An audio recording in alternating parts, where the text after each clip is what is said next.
Hi, everyone. I'm Dr. Jill White, a clinical wellness pharmacist, a certified personal trainer, holistic skin specialist, and aesthetic strategist. I'm also the CEO of Innovate Wellness, an online and brick and mortar clinic where I specialize in peptides and weight loss. You can find out more by visiting my website, innovatewellness.com. So today I have a confession to make, and I don't know how to say it, so I'll just say it. But I am on a GLP-1. Specifically, I'm on tirzepatide. I am 3 weeks in, and I will give you the spoiler alert now, and then we're going to rewind, but I've already lost 8 pounds. So I'm going to actually follow my journey. I'm going to video it on my channel, so be sure and subscribe to it so you can follow along. But I know that there's a lot of people still curious about side effects and just how the medication affects you in general, how it helps, what you feel like, different things like that. So I'm going to record all of those for you in case you're wondering, in case you're GLP-1 curious or other peptide curious, because there's lots of amazing peptides out there. But also, I am recording this and going to follow my transformation because there's so many people who are on GLP-1s, but they're ashamed by it. So I really want to break down the barriers and the stigma of being on a GLP-1, whether it be because of just the social stigma or because of kind of what I talked about in my video. If you watch it, I'll link it in the comments about 5 things that I learned about as a clinical pharmacist about GLP-1s, and that was that they're looked at as cheating, like you're cheating the process, you're cheating losing weight. Maybe people are afraid to admit it because of just Hollywood in general and how people use it to go from 105 pounds to 95 pounds or something like that. But I'm just not the type of person who cares about social stigma or what people think. So I'm going to record my journey and hopefully bring down some of these barriers for people that need it and are good candidates for it and want some more information and just to talk about it, because just put it out there, like, why be embarrassed by needing a tool to help you get healthier? And then lastly, I also want to say that if someone has never struggled with food, being preoccupied with food, then they don't understand. And I don't expect them to. Like, I know people who could literally just never eat again in their lives and could care less about it. They will not understand the need for a peptide or a medication to help you to lose weight. They'll just be like, well, eat less, move more.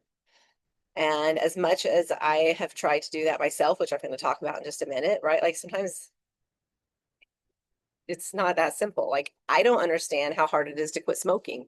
So I can't chastise someone for struggling with that journey. Same thing with food.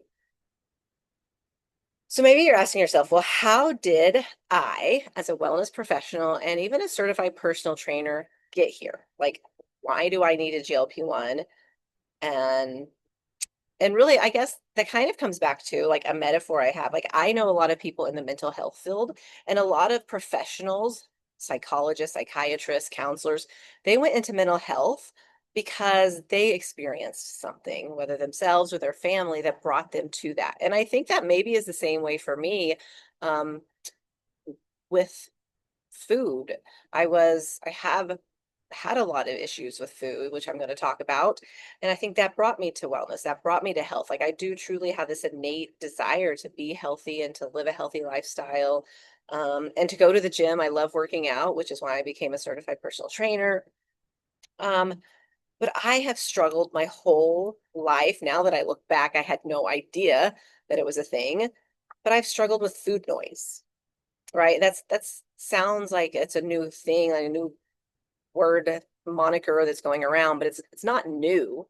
The feelings of food noise and preoccupation with food is not new. It's just really just named. It's just newly named.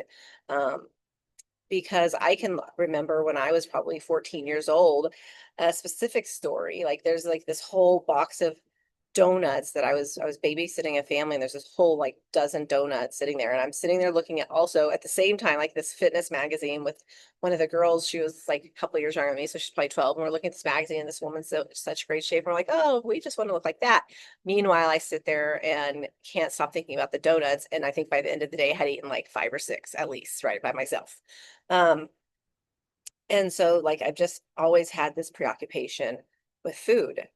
um about a decade ago, I was working in the corporate world, and we would go to team meetings where we were away from our families for a few days. And I can remember is we're sitting in a meeting, and it's like 9 or 10 a.m.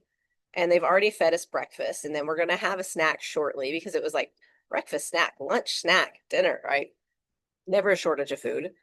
Um, but it's like 9 or 10 a.m. I'm sitting there and I look at my friend and I'm like, what should we have for dinner? And she looks at me and she's like, we can always count on you or Frank to wonder what's for dinner, like to keep us thinking about food. And what's funny about that is Frank, and that's not his real name, Frank was morbidly obese. I was not. I wasn't even really overweight at the time.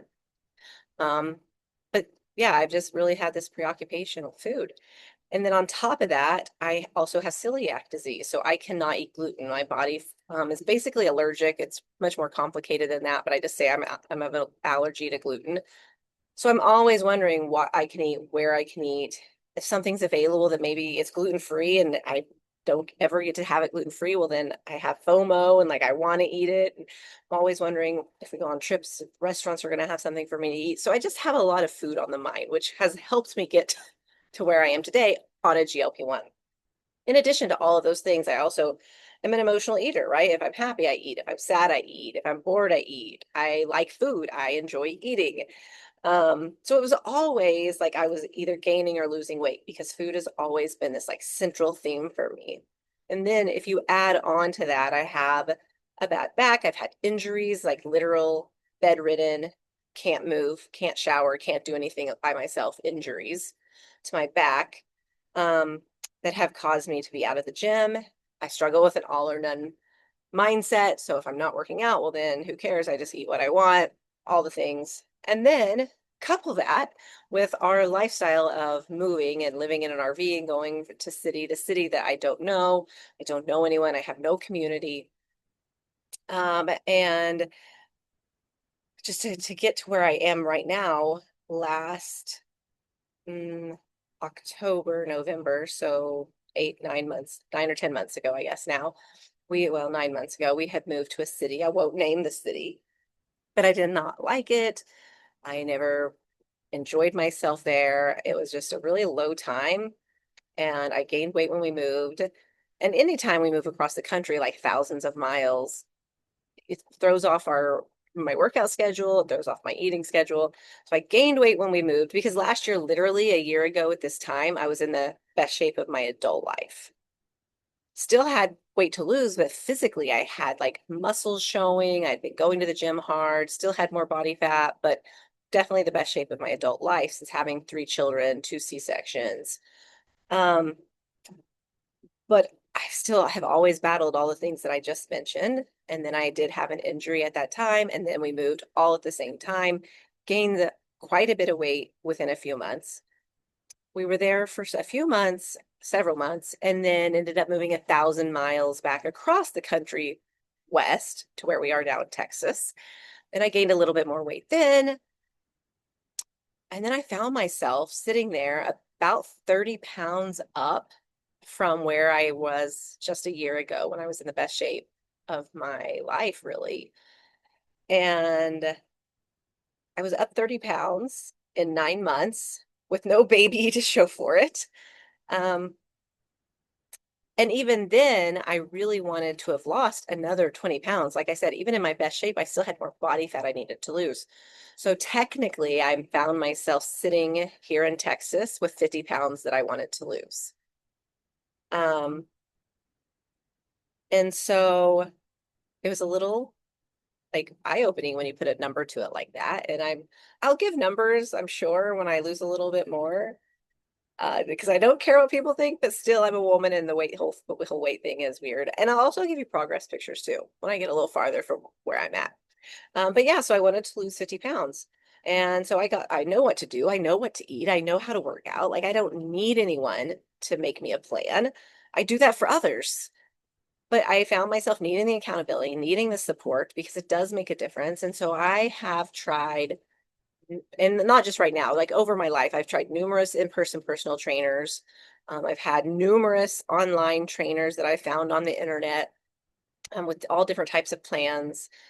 And I just would lose, like now back to today, I would lose, not to today, but a few months ago, current time, I would lose a couple pounds, gain a pound, gain another pound, lose 2 pounds, gain a pound. Like I was literally yo-yoing the same 2 pounds with like no progress, even though I was trying, even though I was going to the gym. And it got to the point where I didn't like who I saw in the mirror, like so much that I wouldn't even put myself out there for my businesses or for work. And I knew that there was a problem and something had to give, something had to change. And so that was for the first time, the only time I started to think, okay, maybe I need help. Maybe I need a tool besides just another diet, besides another workout plan. Because, like I said, I already knew all of those things. It was the sticking to it that was the hard part, even with accountability and support, even though it was important to me. So I found this ad because you gotta love algorithms. I found an ad for GLP-1 microdosing. And the whole microdosing thing intrigued me like, oh, okay, so it's kind of like taking it, kind of not, because I was still having a little bit of trepidation about taking GLP-1s too, just like everybody else, which is why I'm making this video. And side note, I'm going to talk about microdosing, but know that I am not a proponent of microdosing and I no longer microdose anymore. But that is what brought me to it. That's what introduced me to GLP-1s. And that's when I started. I started them with a company that was microdosing. And being a proponent of them, like being for it, which is another reason why I left that company, because after you look at the science of it, the half-life, all the things, which I'll talk about in another video, microdosing is not the right way. So anyways, where am I starting? Like I said, I don't care much about the social stigma, but I still don't want to give the actual numbers out yet, other than saying that I did have 50 pounds to lose, and that doesn't put me into a very, very super tiny size, but was still 50 pounds to lose. And I am now 3 weeks in of using the GLP-1, 2 weeks of microdosing before I transitioned to weekly dosing, appropriate starter dose of the GLP-1. Like I said, I'm on tirzepatide and I have lost 8 pounds. And what I can tell you is that as a lifelong dieter, like I said, since I was like 14, I have constantly been losing or gaining weight. Like I'm always losing or I'm always gaining. It's always a focus for me. I'm only 5'3", so a little bit of weight makes a big difference. But this has been the easiest weight loss has ever been for me since now that I've been on this GLP-1. Like literally food does not occupy my brain all the time. I'm not always thinking about it. I'm not thinking about what's my next meal, what's going to have for dinner, what do I want this weekend, when's it my cheat day, when do I get my cheat meal? Because a cheat meal would always turn into a cheat day, which would then turn into a cheat weekend. Funny story there where we're at, there's a place that makes some delicious gluten-free cupcakes. Like literally the best cupcakes I've ever had. Almost the best food I've ever had out of any category, right? They're so good. Um, and so when I was trying to lose that weight before and I would lose a pound, gain a pound, lose 2 pounds, gain a pound, I was always wondering when I could have my next cupcake. When can I go to this bakery again? And I would be like, okay, I can only have one cupcake. I'll only eat one cupcake. And then I would go and I would get one cupcake and I felt successful. But then, okay, well, usually it was always Friday. I would go and get it. Well, okay, well, this time I'll just do it on Thursday instead of Friday. And maybe I'll get two things. Like it's okay if I get two things. And so then it would be like two or three things. And then I would do good and maybe wait till the Friday and get one thing. But it was always this constant, could not wait for the next week to have the excuse to go back to this bakery, which is fine, everything in moderation. But what I can tell you is that since starting my GLP-1, I have not been back to that bakery. I have not even stepped into the bakery. Honestly, I barely think about it like I was before when it was constantly on my mind. When can I go? Should I go on Thursday? Should I go on Friday? Oh, and I would even be sad. Come if I missed it on Saturday, I knew they were closed Sunday and Monday. So I'd be like, either I would not go through Saturday and then feel like such a success because I made it to Sunday and I didn't get it. So now I know I can't go back till Tuesday. Like, I mean, I would think about it that much. But I haven't been back. And honestly, I don't have any plans to go back. I'm sure I will at some point, but it's like take it or leave it now because this GLP-1 is such a good tool at decreasing food noise and decreasing cravings. Also, I can tell you that it helps my appetite, which was almost insatiable. Like I could eat so much, like I could eat as much as like a football player. Like sometimes, like at a restaurant, they would bring out our plates, and there would be a salad, and then there's like um a enchilada meal, with all the stuff that goes along with it. And they would like go to hand me the salad, and my husband's like, "Oh no, no, that's mine." And I'm like, "Yeah, yeah, that full plate of food is mine." Like I said, I like to eat. I enjoy eating. It's fun for me. Okay, I don't know. That sounds wrong when I say it out loud, but anyways, taking the GLP-1, it helps my appetite. So I'm hungry enough to eat, but then I get full before I've finished the whole plate and I can stop and I can leave things on the plate. Um, so I think that's really how I want to end this particular video. I don't want them to be too long. I will say, like I mentioned, I've already been on it for 3 weeks. And so since I waited until right now, today is the start of week 4 to do this journey, I'm going to make a separate video catching you up on those first 3 weeks with the side effects, how I felt, all the results. So be sure, hit subscribe so you catch when that video comes out, which will be soon because I'm going to record it here shortly. Um, but and then I'm going to continue on. Like I said, other videos, I'll have progress pics. I'll bring you along with me to the gym or talking about food, different things. So we'll have fun. And after you subscribe, if you're interested in starting a GLP-1, because I am able to offer them to you now at the regular dosing, not microdosing, visit my website, innovatewellness.com, and there might be a first month special happening if you take a look now. Again, thanks for being here with me, and I will talk to you next time.